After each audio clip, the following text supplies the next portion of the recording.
A shelter dog gives birth, but the vet realizes they're not puppies. At first, it looks like a routine night in the clinic, until the newborns slide out with strange grey coats, long legs, and eyes that don't belong in any kennel. Suddenly, what should be a moment of new life turns into a chilling mystery. Where did this dog come from? What exactly has been hidden inside her? And why is someone powerful willing to do anything to take them away? The vet thought she was saving puppies, but what she discovered could put her life on the line. When survival and truth collide, what do you do when the babies you're holding in your hands aren't what the world is ready to accept? I'd love to know. Where are you watching from? Type it down below. And while you're here, subscribe so you'll always catch the next story. The winter storm howled outside Willow County Shelter like an angry beast, rattling windows and throwing sheets of snow against the building's weathered walls. Inside, the fluorescent lights flickered ominously as Dr. Tamsin Kepler hurried through the quiet halls, responding to an urgent late-night call about a stray brought in from the bitter cold. Her footsteps echoed on the linoleum as she approached the intake area, where two nervous-looking staff members waited. Between them stood a large, steel-grey animal, its coat a maze of old scars and rough patches. The creature's amber eyes met Tamsin's with an unsettling intelligence. "Found her collapsed by the side of Route 12, explained Mark, one of the night staff. "Thought she was a big shepherd mix at first, but something's not right about her." Tamsin approached slowly, noting how the animal tracked her movements with wary attention. Despite its obvious exhaustion, it maintained a tense alertness that spoke of wild instincts rather than domestic training. The worn metal collar around its neck told a story of captivity, but the raw patches beneath hinted at a desperate escape. "She's been labeled Y3 for now," Sarah, the other staff member, said quietly. "That's what's etched on the collar. No tags or chip that we could find." As Tamsin crouched carefully to examine the animal, she noticed its labored breathing and distended abdomen.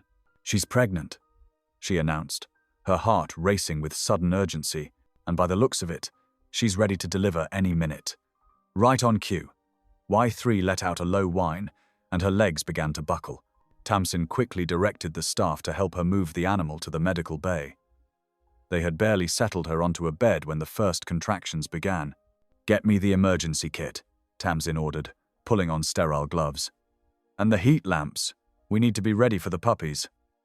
The storm chose that moment to flex its might. The lights flickered once, twice, then plunged the room into darkness. Sarah's frightened gasp was drowned out by a crack of thunder.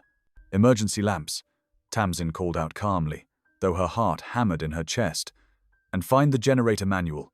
We can't lose power now." Mark returned with battery-powered LED lamps, casting the room in harsh shadows as Tamsin positioned herself to assist with the birth. Y3 panted heavily, her fierce eyes now glazed with pain and exhaustion. Despite her obvious distress, she allowed Tamsin's gentle touch, a trust the vet didn't take lightly. The first pup emerged after 20 minutes of labor. As Tamsin cleared its airways and rubbed it to stimulate breathing, something made her hands freeze. In the stark lamplight, details jumped out at her trained eye.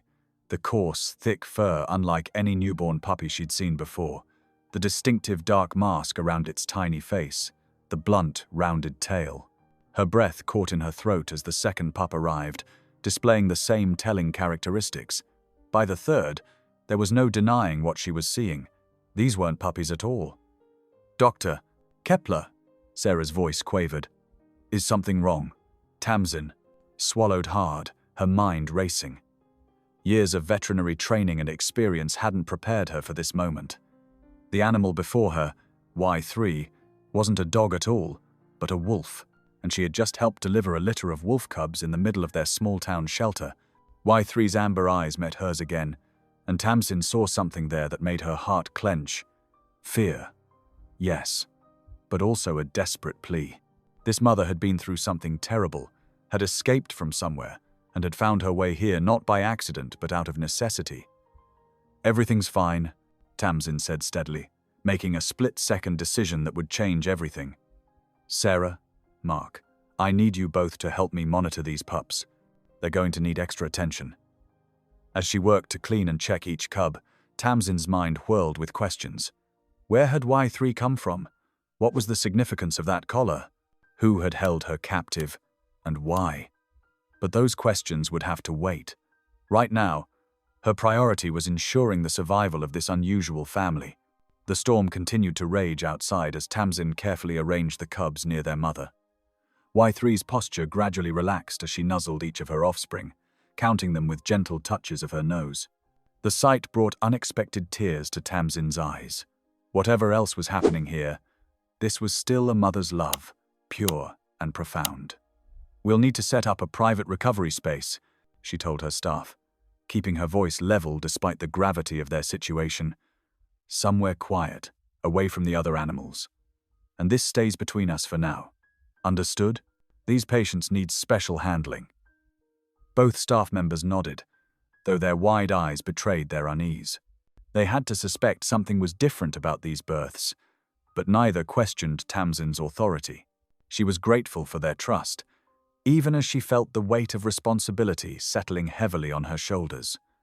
As she watched Y3 tenderly cleaning her cubs, Tamsin knew she had stepped into something far bigger than a routine emergency delivery.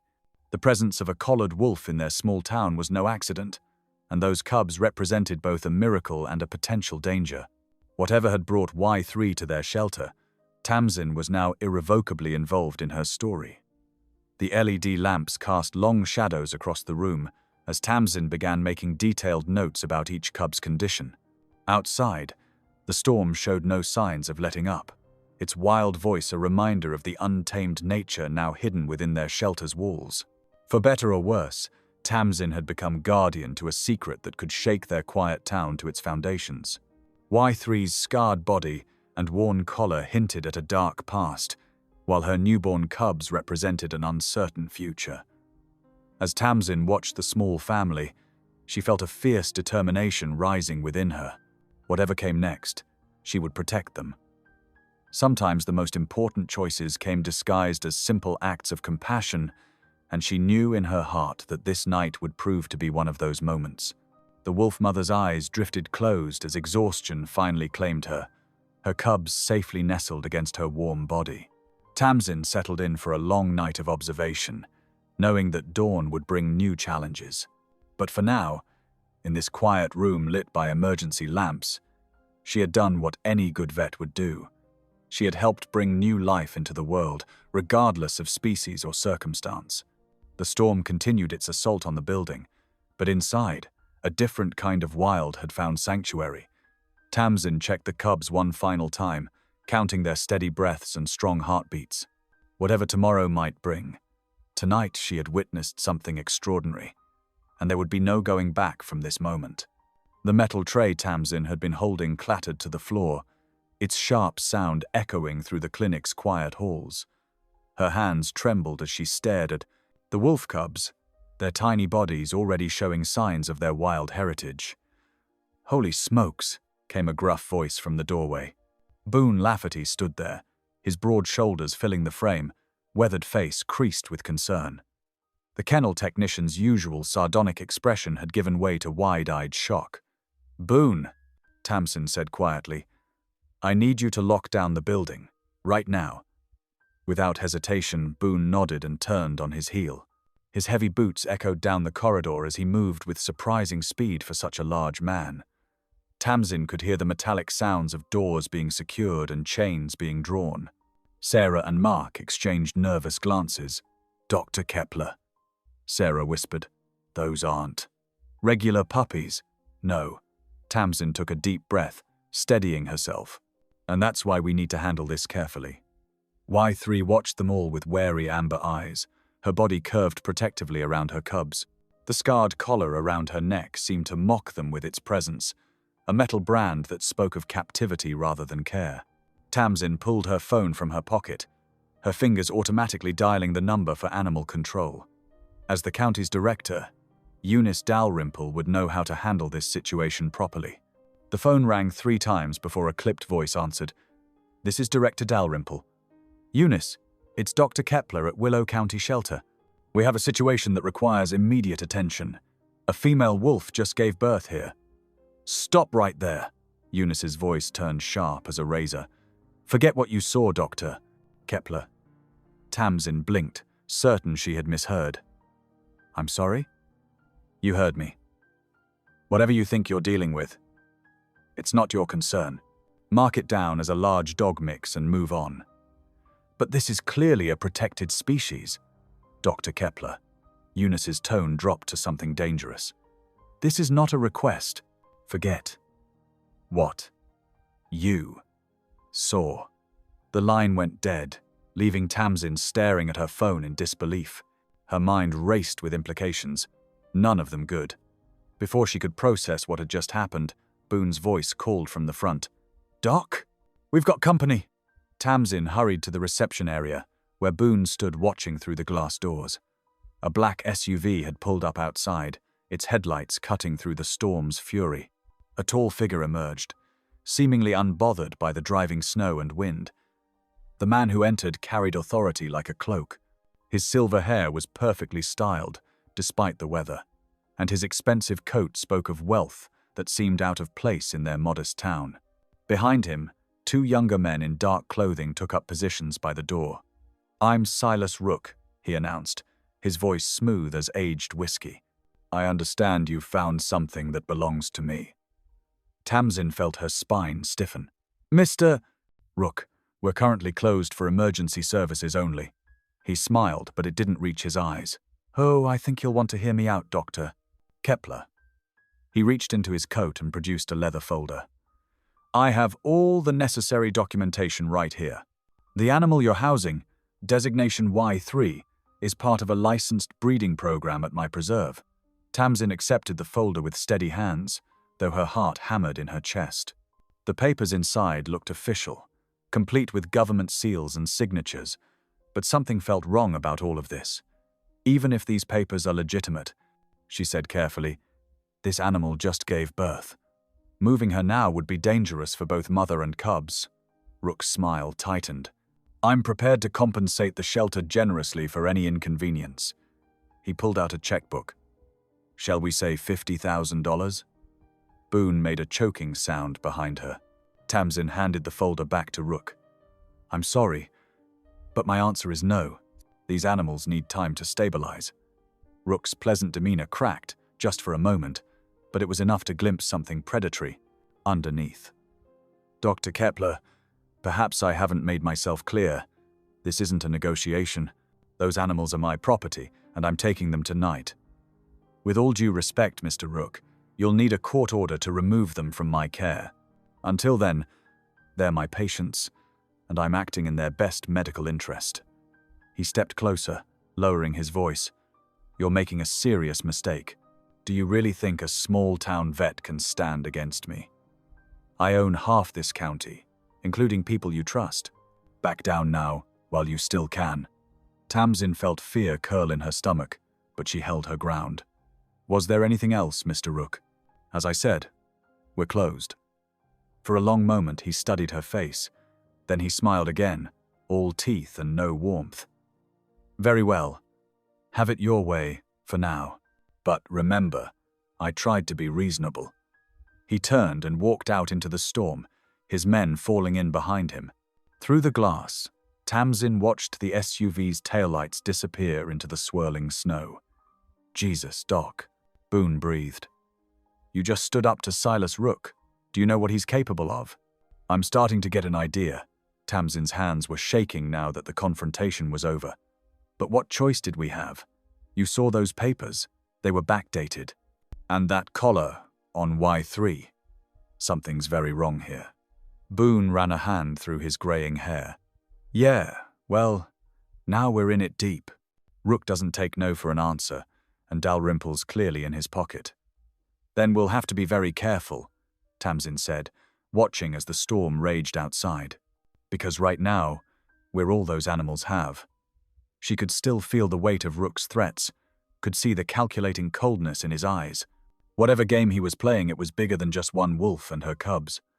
But Tamsin had sworn an oath to protect animals in her care, and she intended to keep it, no matter what powerful enemies that might make. The quiet after Rook's departure lasted barely 15 minutes. Tamsin was checking on Y3 and her cubs when Boone's heavy footsteps echoed down the hallway again. Got another visitor, Doc, he called out, his voice tight with tension. Says he's from the State Wildlife Department. Tamsin's heart jumped, but she kept her movements steady as she finished recording Y3's vital signs. The wolf mother's eyes tracked her every move, alert despite her exhaustion. I'll be right there, she called back, giving Y3 a reassuring pat before stepping out. In the reception area stood a tall man in a weathered field jacket, his badge clearly visible on his belt. Unlike Rook's polished appearance, this man carried the worn look of someone who spent more time in the wilderness than behind a desk. His piercing eyes took in every detail of the clinic as Tamsin approached.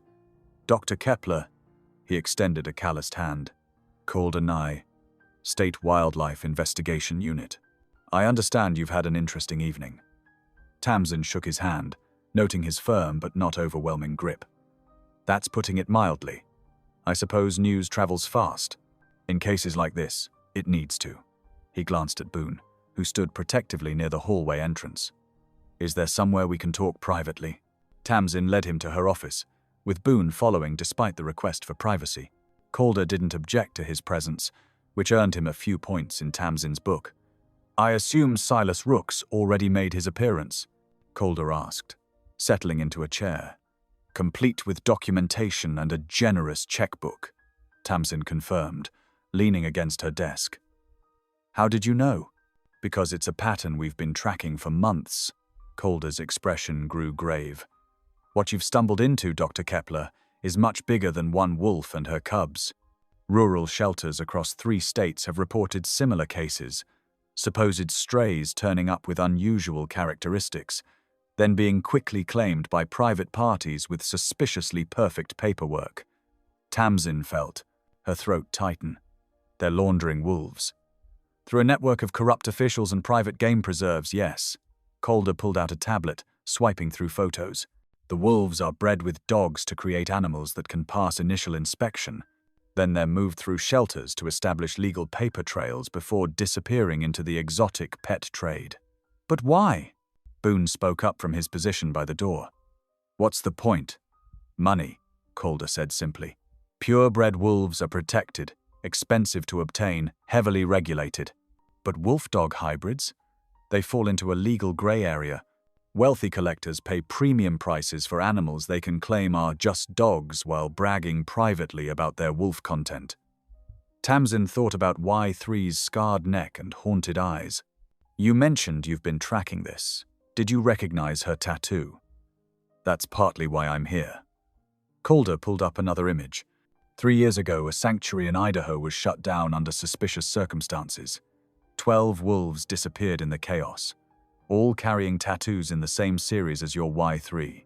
We've been trying to trace them ever since. And they ended up with Rook, Tamsin finished. We believe so, but proving it has been nearly impossible. He's careful, well-connected, and his preserve is locked down tight. Calder leaned forward, his voice intense. But now we have Y3 and those cubs. They're living proof of what he's doing. If we can keep them, Boone muttered. You should have seen how Rook looked at Doc when she refused him, like he was memorizing her for later. He's dangerous, Calder agreed, and he has friends in high places. Your call to animal control? Director Dalrymple is on his payroll. She'll be reporting everything back to him. Tamsin pushed away from her desk, pacing the small office. So what are our options? Officially, I can't tell you to ignore a claim of ownership, even a suspicious one. The department has to follow proper channels. Calder's eyes met hers steadily. Unofficially, if those cubs leave here with Rook, they'll vanish into his operation. We'll never see them again. The weight of the decision pressed down on Tamsin's shoulders. Everything in her training told her to follow procedure, to play it safe. But she remembered Y3's desperate trust as she delivered those cubs, the way the wolf mother had looked to her for protection. I won't let him take them, she said quietly, then louder. I won't let him take them. Boone straightened from his slouch. You know I'm with you, Doc. Whatever it takes. It won't be easy, Calder warned. Rook will use every legal avenue first, but if that fails, he left the threat unspoken. Then we better make sure we document everything, Tamsin said, her resolve growing stronger. Every exam, every photo, every scrap of evidence that shows these aren't just random strays. I can help with that, Calder offered. I know what details will matter in building a case, but you'll need to be careful. No phones, no emails. Anything electronic can be compromised.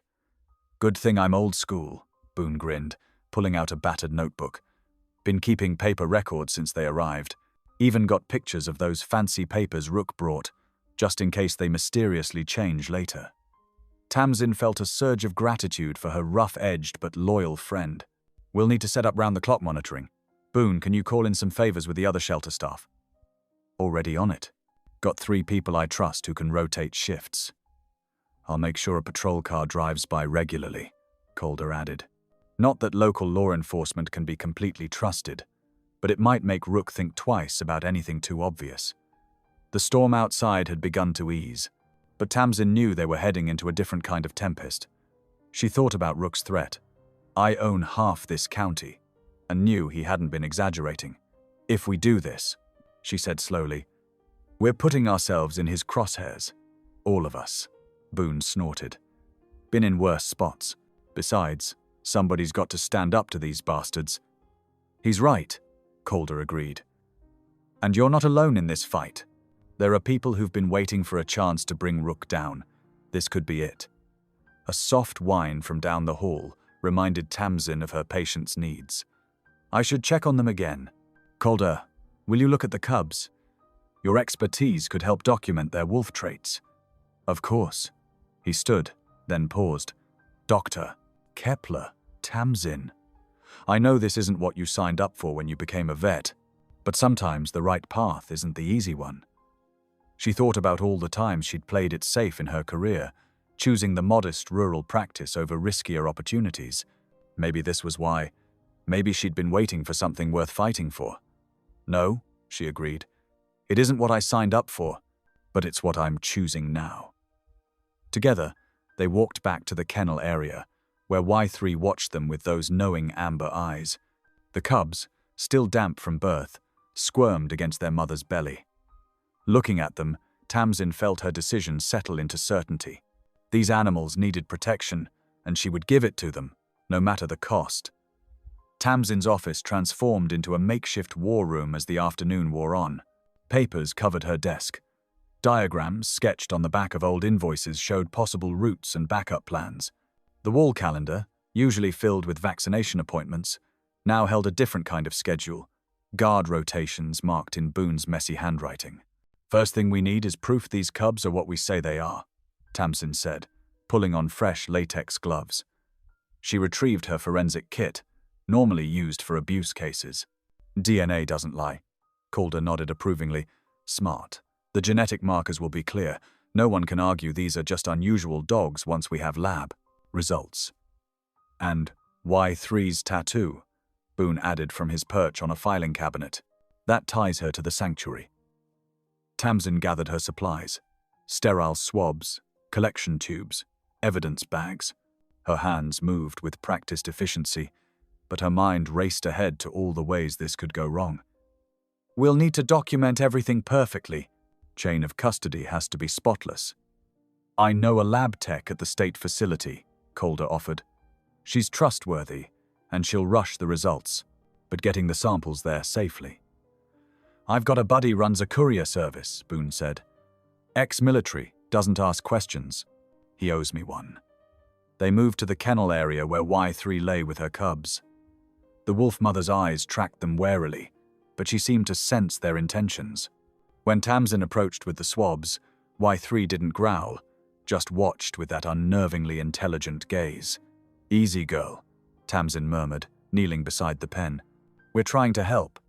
With gentle movements, she swabbed the inside of Y3's cheek, then carefully collected samples from each cub. Her hands remained steady despite the gravity of what they were doing.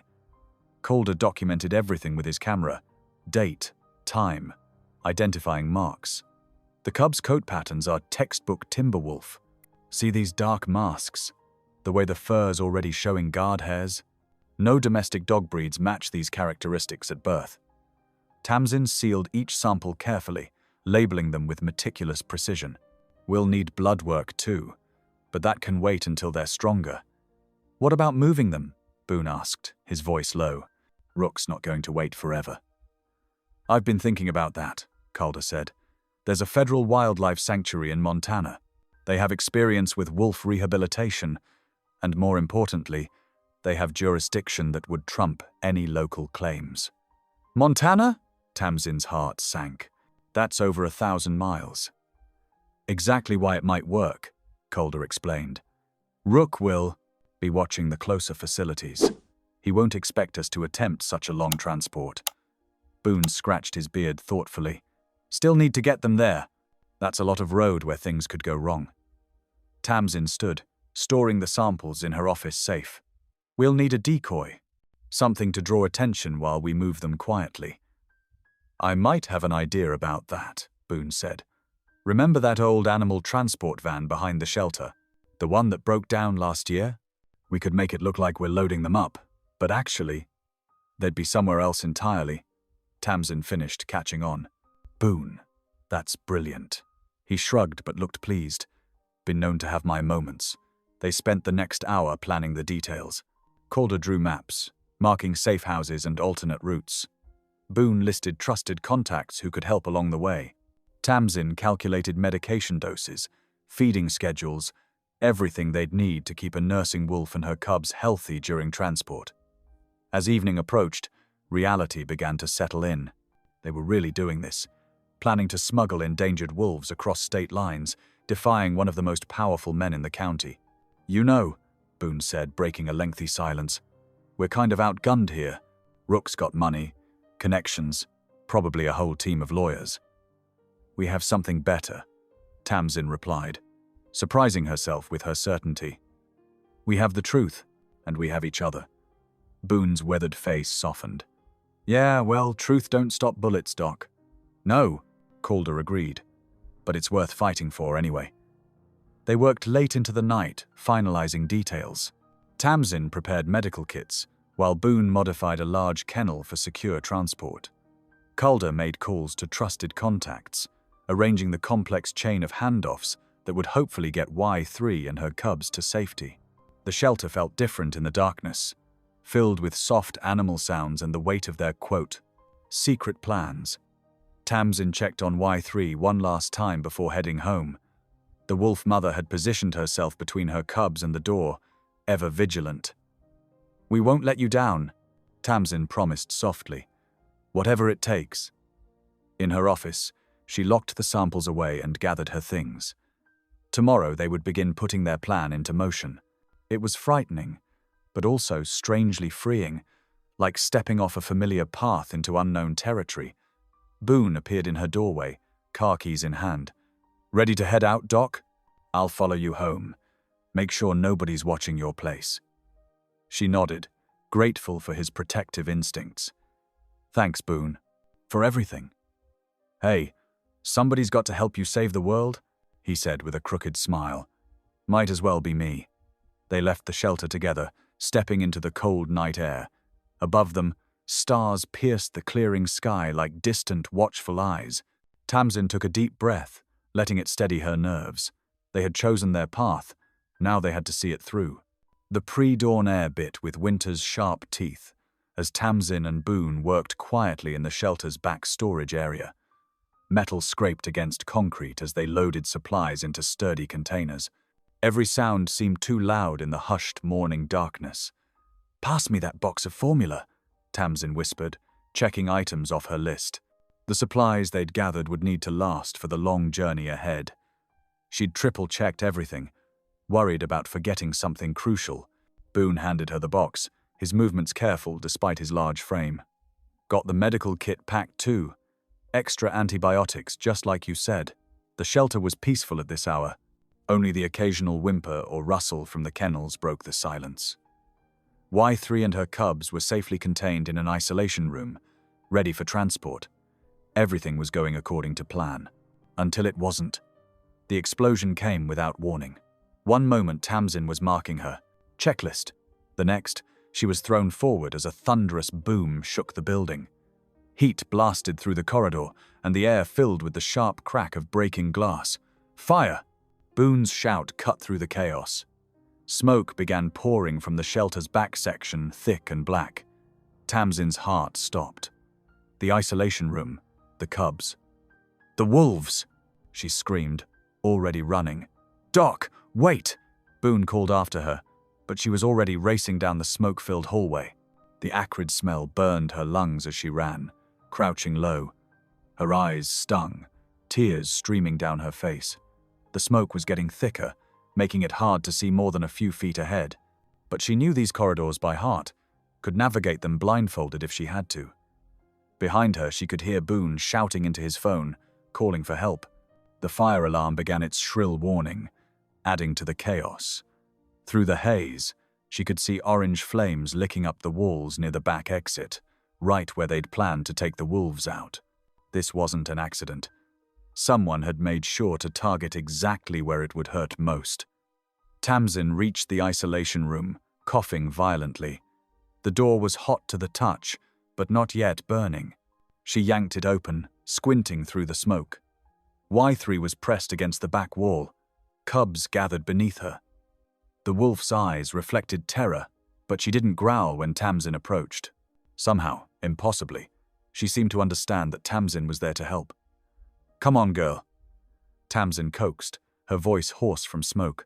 She needed to get the cubs into the transport crate, but Y3 had to trust her enough to allow it. The building groaned ominously above them. Somewhere, glass shattered with a musical tinkle. They were running out of time. With movements born of desperate necessity, Tamsin gathered the cubs, transferring them quickly but gently into the ISO crate she'd prepared earlier. Y3 watched intently but didn't interfere. 4 tiny bodies, so fragile, so precious. Tamsin's hands shook as she secured the crate. "Doc," Boone's voice carried through the smoke.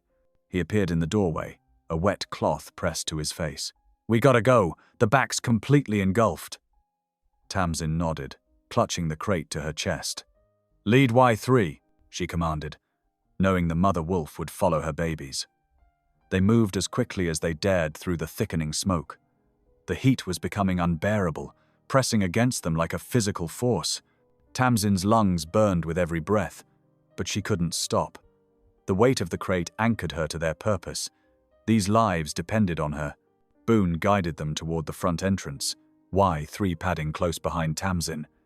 They could hear the approaching wail of sirens, but they weren't close enough. Not yet. A thunderous crack split the air. Tamsin looked up to see ceiling beams beginning to buckle. "Run!" she screamed. They burst through the front doors just as a section of roof collapsed behind them. The shocking cold of the winter air hit Tamsin's smoke-heated skin like a slap. She stumbled forward, still clutching the crate, as Boone grabbed her arm to steady her. They didn't stop until they reached the far end of the parking lot. Only then did Tamsin allow herself to sink to her knees, setting the crate down carefully. Her hands were shaking so badly, she could barely undo the latch to check on the cubs. 4 tiny bodies stirred inside, amazingly still alive. Y3 pressed close, nosing at her babies through the bars, her relief palpable. Boone stood guard over them, his face streaked with soot as he watched the fire department arrive. The flames had spread quickly, consuming the shelter's back section. He had a fire extinguisher in his hands. He must have tried to fight the blaze himself. "You okay, Doc?" he asked, his voice rough with concern. Tamsin couldn't answer immediately. She was coughing too hard, her throat raw from smoke. When she finally caught her breath, she managed to croak. "They did this on purpose." "Yeah." Boone's expression was grim.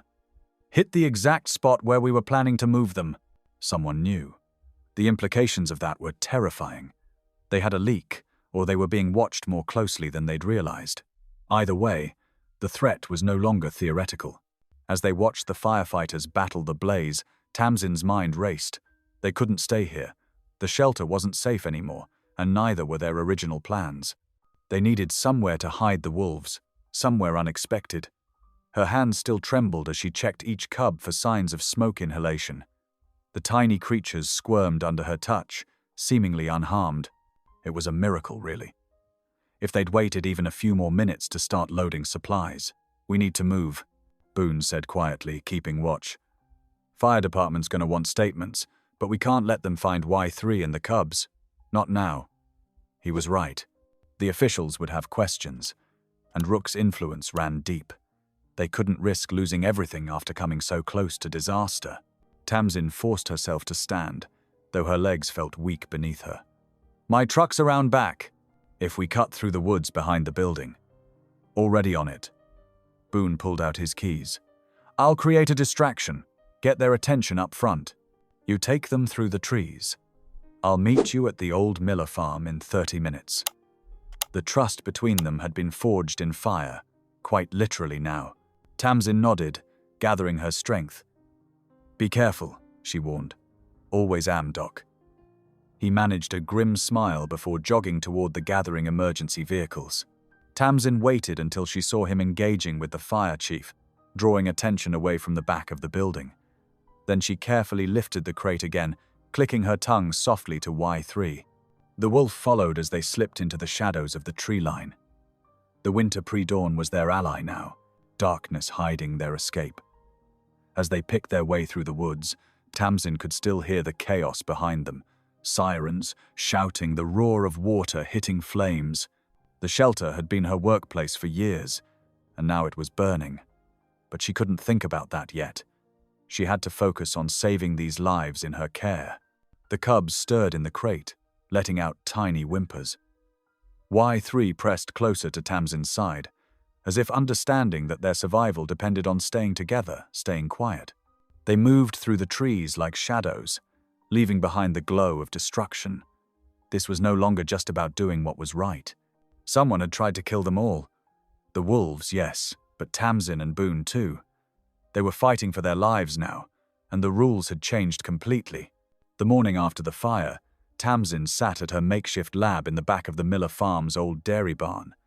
Her eyes burned from lack of sleep, but she couldn't rest. Not yet. The genetic testing equipment she'd managed to salvage before the fire hummed steadily beside her.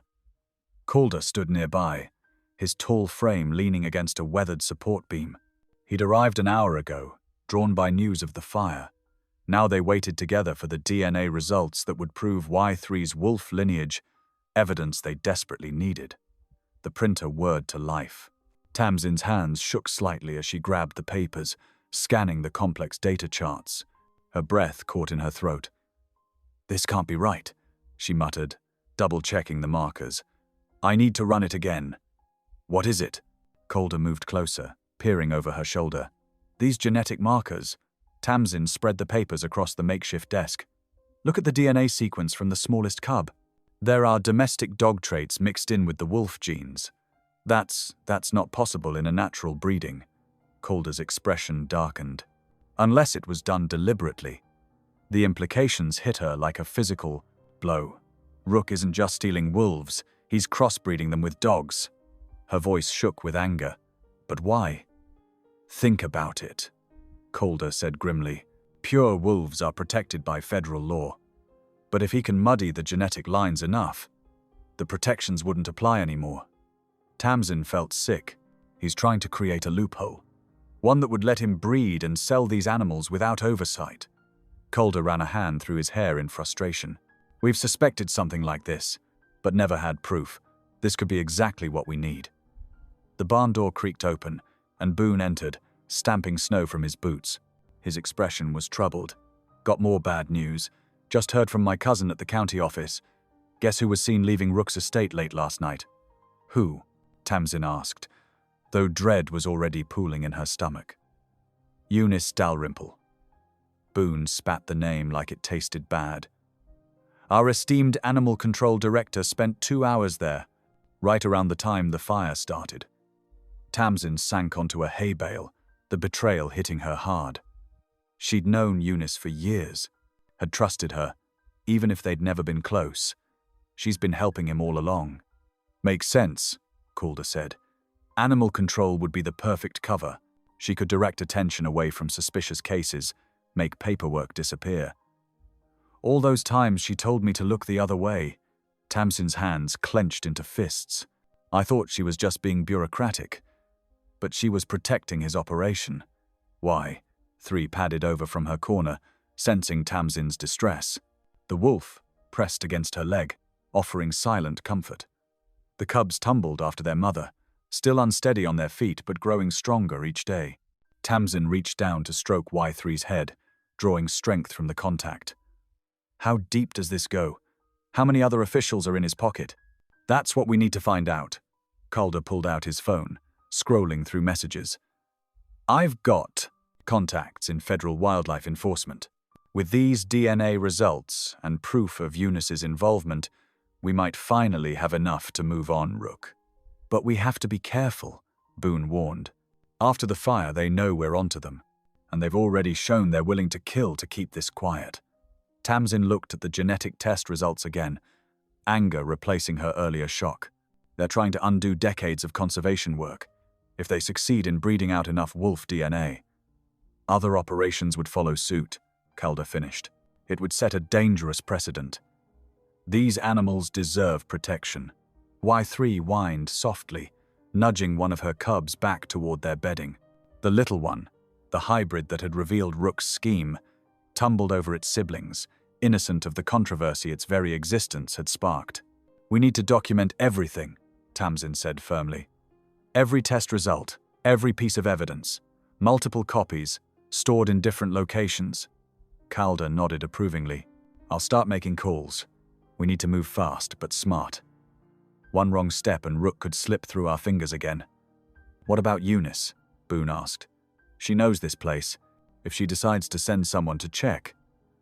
We can't stay here much longer, Tamsin agreed. But we need somewhere secure enough to protect the wolves and continue the testing. I might have an option, Calder said slowly. There's a wildlife rehabilitation center about 3 hours north. The director there owes me a favor.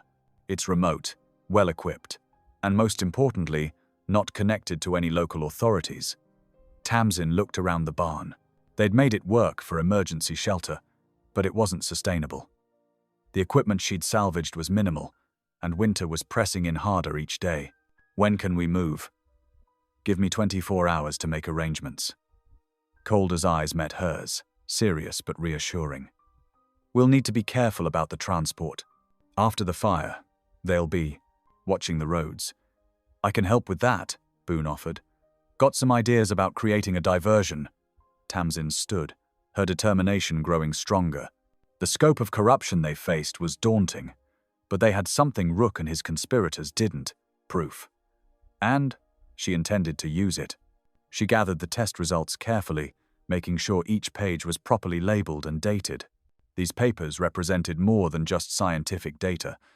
They were a weapon against those who would exploit and destroy these magnificent creatures for profit. Y3 watched her with intelligent eyes, as if understanding the gravity of the moment.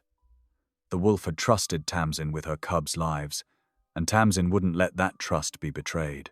Not by Rook, not by Eunice, not by anyone. 24 hours, she agreed, looking at Calder. We'll be ready. The revelation of Rook's breeding program and Eunice's betrayal had shaken her, but it had also strengthened her resolve. The corruption ran deep, but now they knew exactly what they were fighting against, and they had the evidence to prove it. Night had fallen over the makeshift sanctuary, but sleep eluded them. Tamsin sat at a folding table, her third cup of coffee growing cold beside stacks of documentation. The harsh glow of battery-powered lanterns cast long shadows across the barn walls. Every few minutes, Y3 would lift her head from her cubs, ears twitching at distant sounds. Boone paced the length of the barn, his heavy boots scuffing against the wooden floors. He'd been quiet for the past hour, lost in thought, unusual for a man who typically spoke his mind freely. Finally, he stopped and turned to face Tamsin and Calder. I've been thinking, he said, his voice gravelly with fatigue. We're playing defense, and defense ain't gonna cut it anymore. Calder looked up from his laptop. What are you suggesting? We need someone on the inside. Boone's face was grim. Someone who can get close enough to see what Rook's really doing. Document it. And I'm the only one who could pass as a buyer. Tamsin's breath caught. That's too dangerous. After the fire. Exactly because of the fire, Boone interrupted. They know what you look like, Doc, and Calder's face is probably on some watch list. But me? He gestured to his worn clothes and rough appearance. I look the part. Just another good old boy with more money than sense, interested in some exotic breeding stock. Calder closed his laptop slowly. He's not wrong. We need concrete evidence of illegal breeding and sales. The DNA results are compelling, but prosecutors will want more. But if they catch you, Tamsin started. They won't, Boone said with a confidence she wasn't sure he truly felt. I didn't always work in shelters, Doc. I know how to play a role. The implications of his past hung in the air, unspoken but understood. Tamsin had never pressed him about the years before he'd shown up at the shelter, asking for work. Now she wondered what experiences had given him the confidence to suggest such a dangerous plan. Calder leaned forward, his expression intense. If we do this, we do it right. You'll need a solid backstory, documentation, everything that makes you look legitimate. I can help with that, a new voice said. They all turned to see a young woman standing in the barn doorway, laptop bag slung over her shoulder. Sarah, Calder said, standing. Thanks for coming. My pleasure, she replied, stepping into the light. Especially after what you told me about the breeding program. These people need to be stopped. Calder made quick introductions. Sarah, it turned out, was a digital forensics expert who occasionally consulted with wildlife enforcement. She pulled out her laptop and began typing immediately. First things first, she said. We need to build Mr. Lafferty here a digital footprint that'll stand up to scrutiny. Social media presence, business records, the works. How do you feel about being a recently successful cryptocurrency investor? Boone blinked. A what now? Trust me, Sarah said with a slight smile. It's perfect. New money. Eager to spend it. Just sophisticated enough to find Rook's operation, but not enough to raise suspicion. As Sarah worked her digital magic, Tamsin retrieved a small case from her medical supplies. Inside was a high-resolution camera designed to look like an ordinary button. If we're doing this, we need to document everything. That's good, Calder approved, but we need audio too. He pulled out what looked like a normal leather wallet, recording device built in. Military grade. Tamsin looked at him curiously. You came prepared. I've been building a case against Rook for months, he admitted. Just never had anyone willing to go inside before. They spent the next 2 hours planning, with Sarah creating a detailed online history for Boone's new identity, while Calder coached him on the terminology and behaviors that would make his cover convincing. Tamsin focused on teaching him enough about canine genetics to ask the right questions without seeming too knowledgeable. The key, Calder explained, is to seem interested, but not expert. You want to come across as someone who's done just enough research to be dangerous. Boone absorbed it all with surprising intensity, asking sharp questions that revealed an intelligence he usually kept hidden. Tamsin found herself revising her estimation of him yet again. What about backup? She asked finally. We can't send him in there alone. I'll have a team on standby, Calder assured her. But they'll have to keep their distance. If Rook spots law enforcement, he'll shut everything down. I'll be fine, Boone said, but his attempt at a reassuring smile didn't quite reach his eyes. Just need to get in, get the evidence, and get out. Sarah looked up from her laptop. Your new identity is ready. Meet James Jimmy Wheeler, crypto millionaire and amateur rare breed enthusiast. I've built you a 5-year online history, complete with photos from dog shows and just enough social media activity to seem legitimate. They spent another hour reviewing the details of Boone's cover story until he could recite it naturally. Tamsin watched him transform before her eyes, his usual rough manner smoothing into something more polished but still authentic. Tomorrow morning, Calder decided. Any longer, and we risk them moving operations. Tamsin stood, stretching muscles stiff from hours of sitting. I'll prep the recording equipment. Everything needs to be perfect. As the others continued planning, she walked over to check on Y3 and her cubs. The wolf raised her head, yellow eyes gleaming in the lantern light. Looking into those ancient, knowing eyes, Tamsin felt the weight of their responsibility settle more heavily on her shoulders. We're going to protect them, she whispered, more to herself than the wolf. All of them. The night wore on, each of them focused on their tasks. Sarah fine-tuned Boone's digital presence, while Calder made careful notes of every detail they'd need for prosecution. Tamsin tested and retested the recording equipment, determined that nothing would go wrong. As dawn approached, they gathered one final time to review the plan. Boone would make initial contact through proper channels, expressing interest in Rook's breeding program. Meanwhile, Calder would position his team at strategic points around the property, ready to move if needed. "Remember," Calder said seriously, "if anything feels wrong, you get out. The evidence isn't worth your life." Boone nodded, but Tamsin could see the determination in his stance. He would see this through, no matter the risk. She felt a surge of gratitude for this rough, loyal man who was willing to put himself in danger to protect creatures others would destroy. The first hints of sunrise were painting the sky when they finally finished their preparations. Tamsin watched as Boone practiced with the recording equipment one last time, his movements careful and precise. "Why are you really doing this?" she asked quietly when the others had moved away. He was silent for a long moment, his weathered face thoughtful. "Because sometimes," he said finally, "you get a chance to make right something that's wrong, and if you don't take it, you have to live with that forever." Tamsin understood then that this wasn't just about the wolves for him. It was about redemption, about choosing to be the person who stood up rather than looked away. "Be careful," she said simply. He gave her a crooked smile. "Always am, Doc." As they made final preparations for the morning's operation, Tamsin felt a shift in the air. They were no longer just reacting to Rook's moves. For the first time since finding Y3 and her cubs, they were taking the fight to him. The exhaustion of the past days faded beneath a new sense of purpose.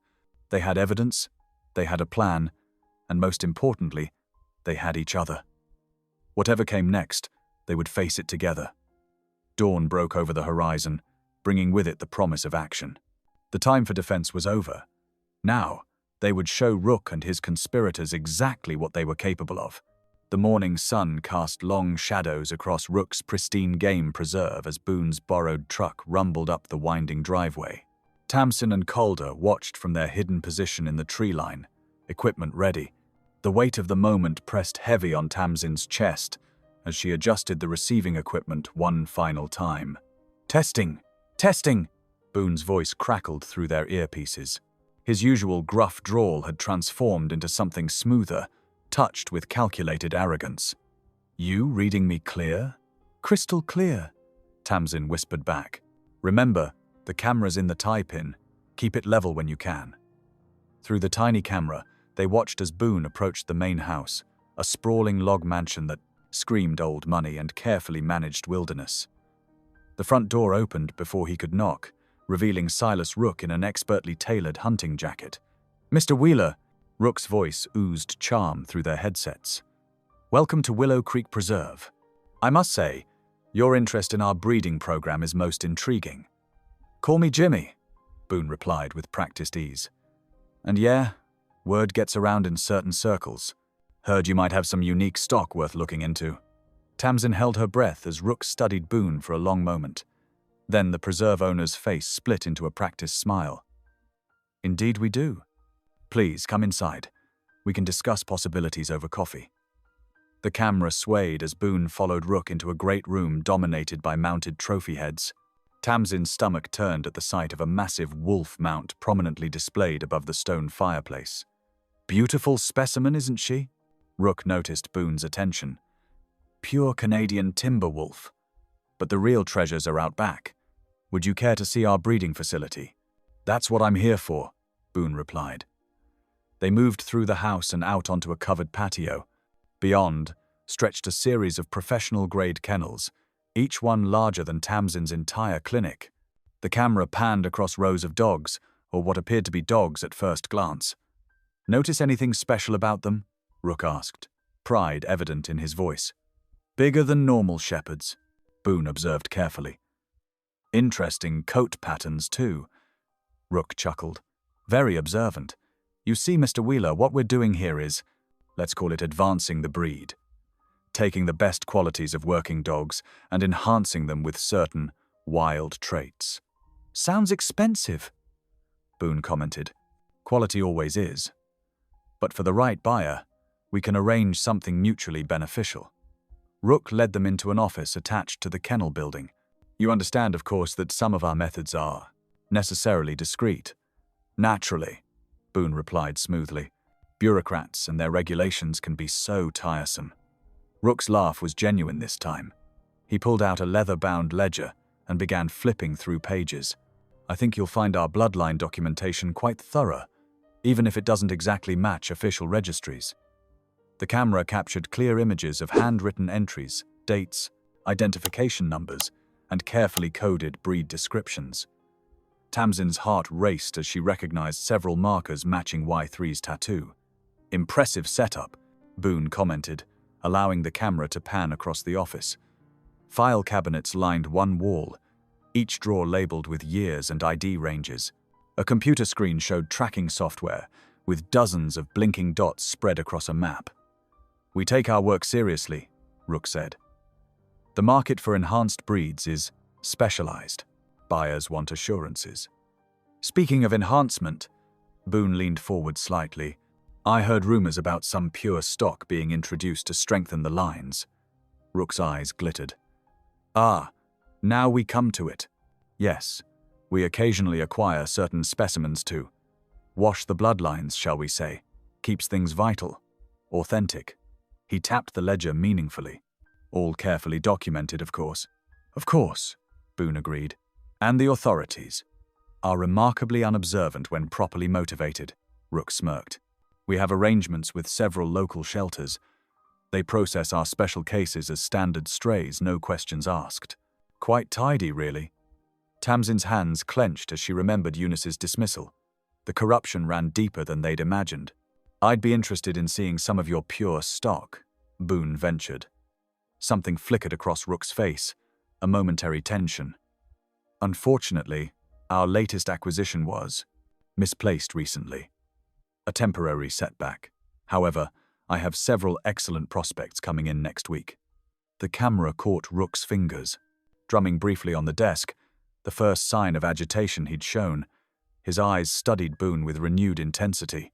Shame about that, Boone said carefully. What happened? A minor miscalculation with one of our shelter partners. Rook's voice hardened slightly. Being dealt with as we speak. You know how it is. Sometimes employees forget their place in the natural order of things. Tamsin shivered at the thinly veiled threat.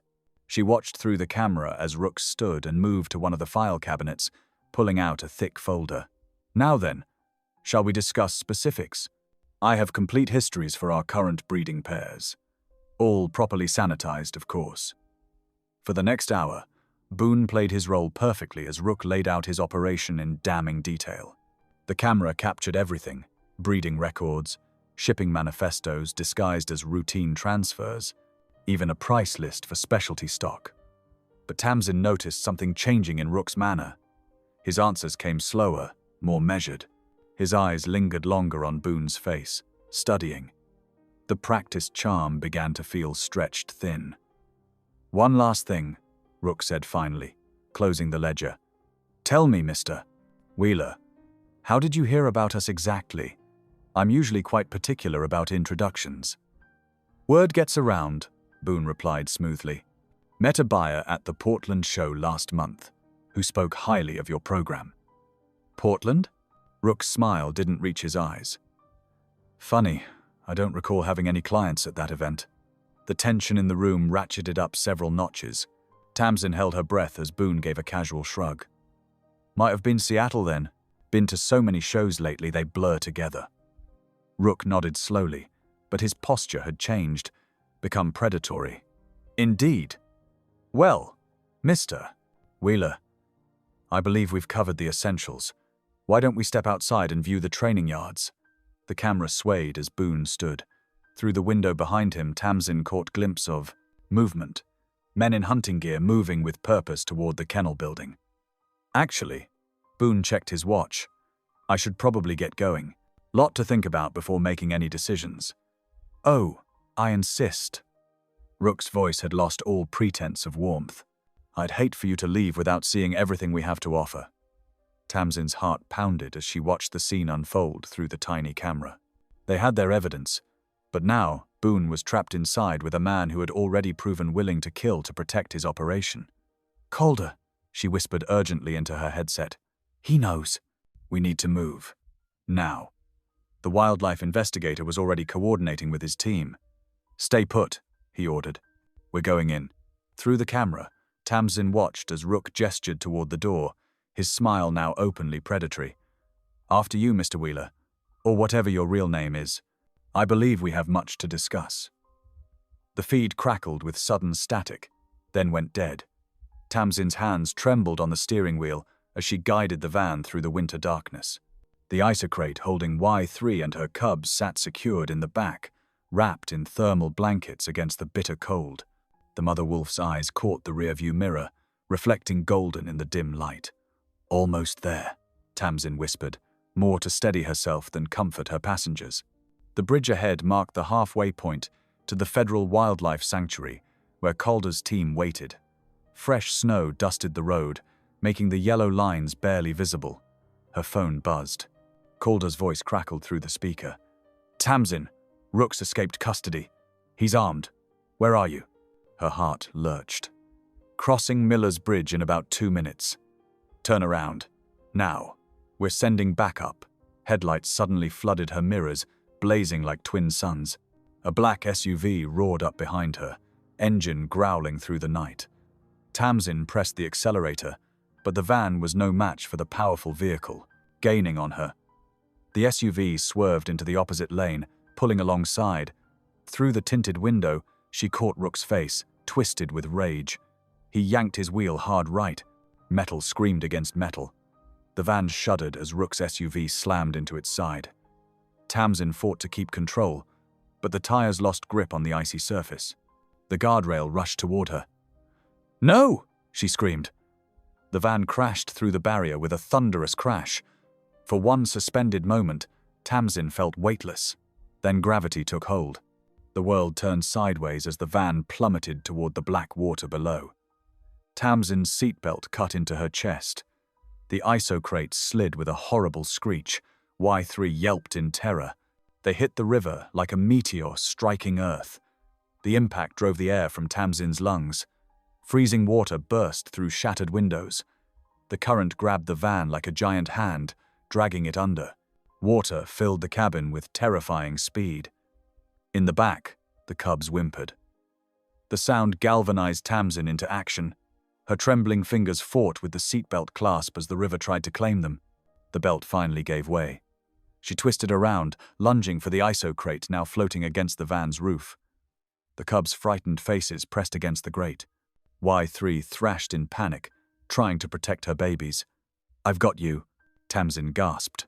"Hold on." The freezing water had already numbed her fingers, making them clumsy as she worked to free the crate's latches. Her lungs burned for air. The current tumbled them deeper, the pressure building in her ears. The last latch gave way. Tamsin wrapped her arms around the crate, kicking hard against the van's floor. The added weight made her movements sluggish. Spots danced in her vision, just a little further. Her head struck something solid, the river bottom.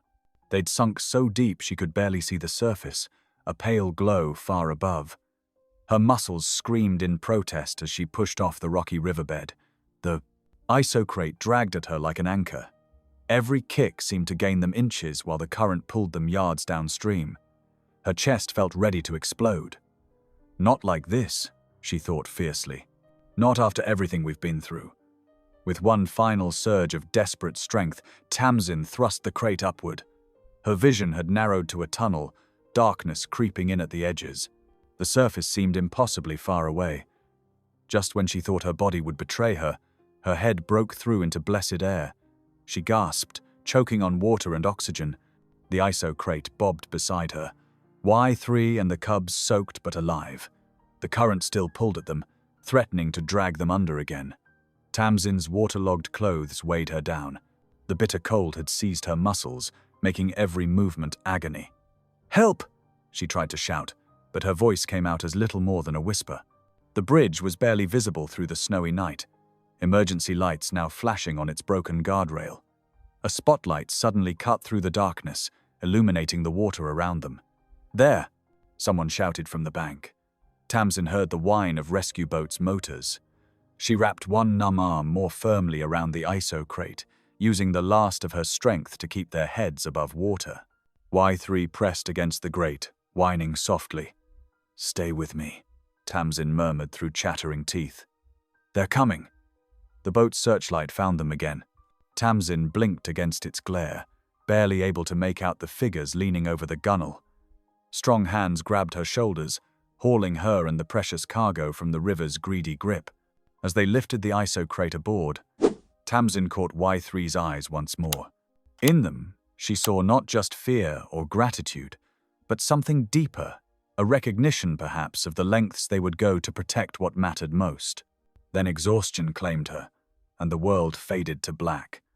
Tamsin shivered in the borrowed blanket as Calder's truck rumbled down the dirt road. Her clothes were still damp from the river, but there was no time to change. They had to move fast while Rook thought she was dead. "You sure about this?" Calder asked, his knuckles white on the steering wheel. "He'll come," Tamsin said. "That old Peterson barn is where he keeps his new arrivals before processing them. He won't resist checking if Y3 and the cubs ended up there." The derelict barn loomed ahead, its weathered boards silver in the moonlight. Boone's truck was already hidden behind it, and she could see his shadow moving inside, setting up their trap. Her heart hammered against her ribs, but her hands were steady.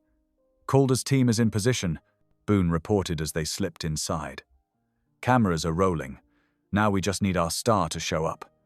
The barn's interior was a maze of rotting stalls and fallen beams. Moonlight filtered through gaps in the roof, casting strange shadows. In one corner, Y3 and her cubs waited in their crate, alert but quiet. Tamsin crouched beside them, drawing strength from their presence. "Remember," Calder whispered, "we need him on camera admitting to the breeding program. Get him talking, but don't take any unnecessary risks." Tamsin nodded. The weight of the hidden microphone felt heavy against her chest. They didn't have to wait long. Headlights swept across the barn's weathered walls. Car doors slammed outside. Tamsin's pulse quickened as footsteps crunched on frozen gravel. "Spread out," a familiar voice commanded. "Find those wolves." Rook entered first, silhouetted in the doorway. His expensive coat was rumpled, his silver hair disheveled. Two men flanked him, carrying flashlights and what looked like catch poles. Tamsin stepped into a shaft of moonlight. "Looking for something?" Rook's head snapped toward her. For a moment, genuine shock crossed his face. Then his features twisted into a snarl. "You're supposed to be dead." "Sorry to disappoint." Tamsin's voice was calmer than she felt, "though you certainly tried hard enough." "Where are my wolves?" Rook demanded, stalking forward. "They were never yours." Tamsin held her ground. 3 escaped your breeding program. Those cubs deserve better than being sold as exotic pets." Rook's laugh was ugly. "You still don't understand how this works, do you? I own everything in this county. The shelter system, animal control, even that pathetic clinic of yours." He pulled something from his coat, a cattle prod that crackled with blue electricity. "Now, where are they?" "We know about the crossbreeding." Tamsin pressed, backing away slowly. "Diluting wolf bloodlines to dodge protection laws. How many sanctuaries have you corrupted? How many animals have you destroyed?" "Destroyed?" Rook's voice rose. "I'm creating something new. Pure wolves are finished. Too many regulations, too much oversight. But wolf dogs?" His eyes gleamed. "Rich idiots will pay fortunes for the chance to own a piece of the wild, and there's nothing anyone can do to stop me." A low growl cut through the darkness. Y3 had somehow worked loose from her crate. The steel-grey wolf stalked forward, placing herself between Tamsin and Rook. "There you are, my dear," Rook purred. He raised the cattle prod. "Time to go home. Everything happened at once." Rook lunged, the prod sparking. Y3 sprang forward with a snarl, taking the full force of the electrical charge. Her body convulsed as she crashed to the ground. "No!" Tamsin screamed. A blur of motion, Boone charging from the shadows. He slammed into Rook like a freight train, driving him into a support beam. The cattle prod went flying. Rook's men started forward. but flashlights suddenly blazed from every direction as Calder's team emerged from hiding. "Nobody move!" Calder's voice boomed through the barn. "Wildlife Protection Service. Everyone on the ground," Rook thrashed against Boone's grip. "You have nothing on me." "We have everything," Tamsin said, touching her hidden microphone. "Your confession, your attack, all of it recorded. It's over." The fight drained from Rook as agents swarmed the barn. Calder personally snapped handcuffs around his wrists, making sure the cameras caught every moment. Tamsin rushed to Y3's side. The wolf was breathing, but barely conscious. Her amber eyes fixed on Tamsin with that same fierce trust she'd shown in the river, protecting what mattered most, no matter the cost. The next few hours passed in a blur. More agents arrived. Evidence was catalogued. Statements were taken. Tamsin learned that Eunice had already been arrested at her home, caught trying to shred documents linking her to Rook's operation. Dawn was breaking when Calder found her sitting with Y3, who had recovered enough to nurse her cubs. "The transport team is ready," he said gently. "It's time." Tamsin nodded, throat tight. A specialized wildlife sanctuary would take Y3 and her pure-blooded cubs, giving them the protection and care they deserved. But Gravel, the hybrid cub with his storm-gray coat and mismatched eyes, was a different story. "He can't be released," Calder explained. "The domestic DNA makes him non-viable for any wolf program." "I know." Tamsin scratched behind Gravel's ears. The little cub leaned into her touch. "That's why he's staying with me." Calder's expression softened. "You're sure?" "I'm opening a triage barn," Tamsin said. "A real one this time, with proper funding and support. Boone's already agreed to help run it." She looked up at Calder. "We could use a good relationship with wildlife protection." His smile warmed her more than any blanket. "I think that can be arranged." They watched as Y3 and her cubs were carefully loaded for transport. The wolf mother looked back once, meeting Tamsin's eyes. In that moment, Tamsin saw her own journey reflected. From cautious survival to fierce protection, from isolation to connection, from fear to purpose. Gravel whined softly at her feet. Tamsin picked him up, cradling him close as Y3's transport disappeared down the road. He would be her reminder, her challenge and her blessing, proof that sometimes the most meaningful paths forward grew from the very things that couldn't be neatly resolved. Calder's hand found hers, strong and steady. Boone appeared on her other side, his gruff loyalty a familiar comfort. Together they faced the rising sun, ready to build something new from the ashes of the night. In the distance, a wolf howled, free, wild, and finally safe. Dust motes danced in the beams of flashlights as officers led Silas Rook from the barn. His polished facade had crumbled, replaced by naked fury that twisted his features. The handcuffs bit into his wrists as he struggled against the officer's grip. "This isn't over," he snarled over his shoulder at Tamsin. "You have no idea what you've done." Tamsin barely heard him. She knelt in the scattered straw beside Y3's trembling form, her hands gentle on the wolf's coarse fur. The cattle prod had left an angry welt where it had struck. Tears cut clean tracks through the grime on Tamsin's face. A mixture of ash from the shelter fire and mud from the river plunge. "Easy, girl," she whispered. "You're safe now. You saved me." Her voice caught. "You saved all of us." Boone's solid presence steadied her as he crouched nearby, his usual gruff manner softened by concern. "She's tough, Doc. Takes more than a jolt to keep her down." "The evidence is secure," Calder called out, striding over with his tablet. "We've got the confession on audio, the attack on video, plus all the documentation from his office. The genetic test results alone." He paused, taking in Tamsin's exhausted state. "It's enough. More than enough." For the first time since the nightmare began, Tamsin felt her shoulders relax. The weight of secrets and danger began to lift. Justice wasn't just possible now. It was inevitable. Yet, as she looked around the dilapidated barn, reality settled heavily in her chest. The shelter she'd poured her heart into was gone, reduced to charred ruins. Her faith in people like Eunice, authorities she'd trusted to protect the vulnerable, lay just as broken. And Y3, this fierce mother who'd risked everything, could never return to a normal life. "What happens now?" Tamsin asked quietly, still stroking Y3's fur as the wolf's trembling gradually subsided. "We've got a specialized transport team coming for Y3 and the pure cubs," Calder explained. "There's a sanctuary up north that's equipped to handle cases like this. They'll be protected there." Y3's amber eyes fixed on Tamsin, filled with that same wild trust that had guided them both through fire and flood. The wolf's breathing steadied under Tamsin's touch, but exhaustion marked every line of her body. "The shelter's insurance will cover rebuilding," Boone offered. "Maybe not everything, but enough to start fresh." "Start fresh," Tamsin echoed. The words felt both daunting and full of possibility. Through her tears, she managed a wan smile. "I suppose that's what we all need now." Calder knelt beside her, his presence warm and reassuring. "You don't have to figure it all out tonight. Right now, just breathe. You made it. We all did." The barn creaked softly in the night wind as Tamsin sat vigil beside Y3, surrounded by the unlikely family she'd found in this fight. Dawn wasn't far off, but for now, she allowed herself to simply exist in this moment of hard-won peace.